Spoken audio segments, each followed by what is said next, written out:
آواز ایک ایسی آواز ہے کہ جس کے ذریعے ہمیں معرفت پروردگار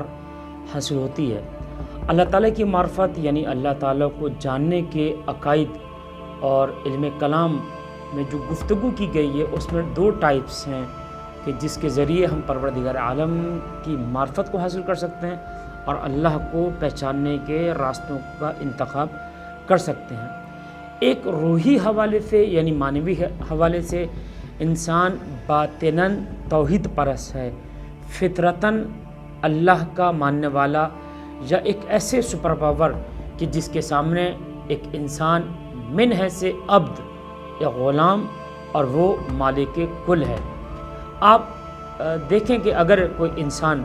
کسی حادثے کا شکار ہو جائے، بے ہوش ہو جائے، جب اس کو ہوش آتا ہے تو وہ پہلا سوال اپنے ارد گرد کھڑے ہوئے لوگوں سے پوچھتا ہے، میں کون ہوں، میں کہاں سے آیا اور مجھے کہاں جانا ہے۔ اگر ان 3 سوال کو انسان ہائی لائٹ کر لے اپنی زندگی کے اندر تو اس کے لیے بہت آسانی ہو جائے گی۔ ان جوابوں کو اگر وہ جو بہت چھوٹے سوالات ہیں اگر ان کو وہ پھیلاتا چلا جائے، انلارج کرتا چلا جائے تو اس کو پرتو توحید کائنات کی ہر شے میں نظر آنے لگے گا۔ ایک انسان کا باطن ہے، اس کی روح ہے، اس کا وجدان ہے کہ جس کے ذریعے وہ یہ عقیدہ رکھنے پر مجبور ہے کہ کوئی ایک ایسی سپر پاور، کوئی ایک ایسی طاقت ہے کہ جس کے سامنے میں اپنی تمام طاقتوں کو سلنڈر کر دوں۔ دوسری جو دلیل ہے اللہ کو پہچاننے یا اللہ کی معرفت، وہ طریقہ انسان کا بیرونی دنیا سے تعلقات ہیں، یعنی انسان اپنے اندر نہیں بلکہ جب وہ باہر کے مناظر کو دیکھتا ہے تو لامتناہی مخلوقات کا سلسلہ جو نہ تھمنے والا، آج پوری دنیا ایک گلوبل ولیج اور یہی واٹس ایپ کی وادی جس پہ مختلف شارٹ ویڈیوز آتی ہیں، فیس بک ہے، ٹویٹر ہے، مختلف چینلز اور مختلف انٹرنیٹ کی وادی ہے کہ جس میں نئی نئی مخلوقات، نئی نئی پرندے، نئے نئے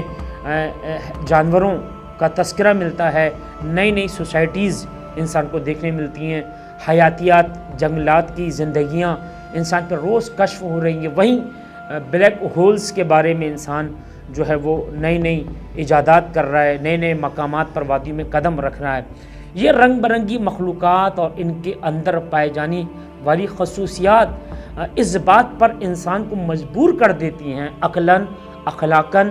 کہ کوئی ہے کہ جس نے ان مخلوقات میں رنگوں کا انتخاب کیا ہے اور بہترین امتزاج کے ساتھ ان رنگوں کو بھرا ہے۔ یعنی اگر آپ ایک پرندوں کو دیکھتے ہیں تو اس کے رنگ یہ بتاتے ہیں کوئی صانع، کوئی مصور ہے کہ جس نے بہترین تصویر کشی کرتے ہوئے ہر جانور کو اور ہر پرندے کو جو کلر عطا کیے ہیں، جو رنگ بھرے ہیں۔ ایسا نہیں ہے کہ یہ اٹھتے ہی وہ خود بخود ان کے اندر رنگ بھر دیے گئے یا کوئی ایک ناکارہ مصور ہے کہ جس نے ان کے اندر رنگوں کو بھرا ہے۔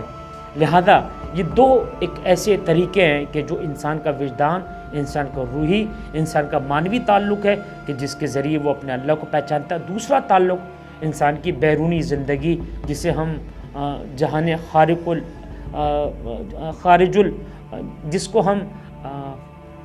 جس کو ہم یہ کہتے ہیں کہ یہ دنیا کا ایک وہ حصہ ہے کہ جو انسان اپنی نگاہوں سے، اپنے ذہن سے اس کو تلاش کر رہا ہے۔ اور اسی طرح جو لوگ عقیدہ پروردگار یا عقیدہ توحید نہیں رکھتے، اگر ایک چھوٹے سے بچے کو حادثاتی طور پر یا تجرباتی طور پر کسی ایسے بند مکان پر رکھ دیا جائے، کسی کنویں میں جہاں اس کو مسلسل غذا، پانی، حیات کا بندوبست ہوتا رہے، آکسیجن ملتی رہے، یا ایک جنگل میں یا ایک غار میں ایک بچے کو تنہا چھوڑ دیا جائے، جیسے جیسے یہ بچہ بڑا ہوتا جائے گا مجبوراً اس کا وجدان، اس کی روح اس بات پر اس کو آمادہ کرے گی کہ اس پوری کائنات کے پورے سسٹم میں، اس نظام میں یا اس کے اطراف میں جو بھی ماحول ہے، کوئی ہے کہ جسے سپر پاور کہا جائے، کوئی ایک ایسا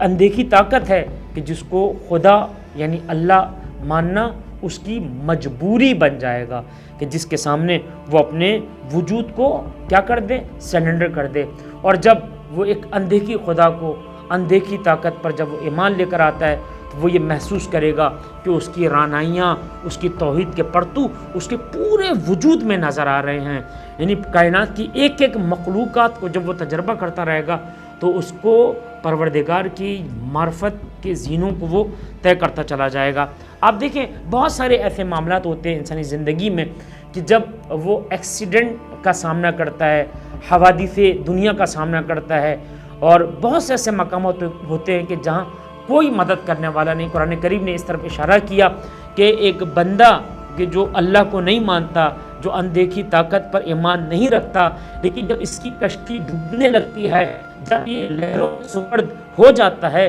ایسے میں وجداناً روحی طور پر کوئی ایک ایسی طاقت ہوتی ہے کہ جس پر اس کا عقیدہ بنتا ہے کہ کوئی ہے کہ جو اس کو بچا لے گا۔ قرآن کریم نے بہت خوبصورت انداز کا چناؤ کرتے ہوئے فرعون کا وہ واقعہ نقل کیا کہ جب فرعون جیسا بدبخت دشمن پروردگار جب دریائے نیل کی موجوں کے اندر تھا اور جب وہ غرق ہو رہا تھا تو اس نے کہا کہ میں اے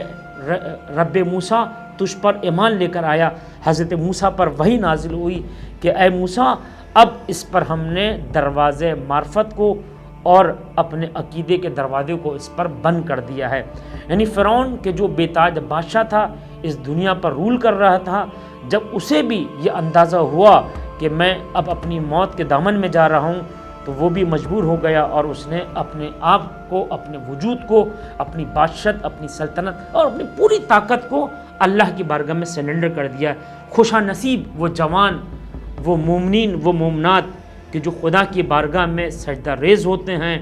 خدا کی تسبیح کرتے ہیں اور خدا سے کی یاد اور لذت کے ذکر کی شیرینی کو اپنے قلب کے اندر محسوس کرتے ہیں۔ السلام علیکم ورحمۃ اللہ وبرکاتہ۔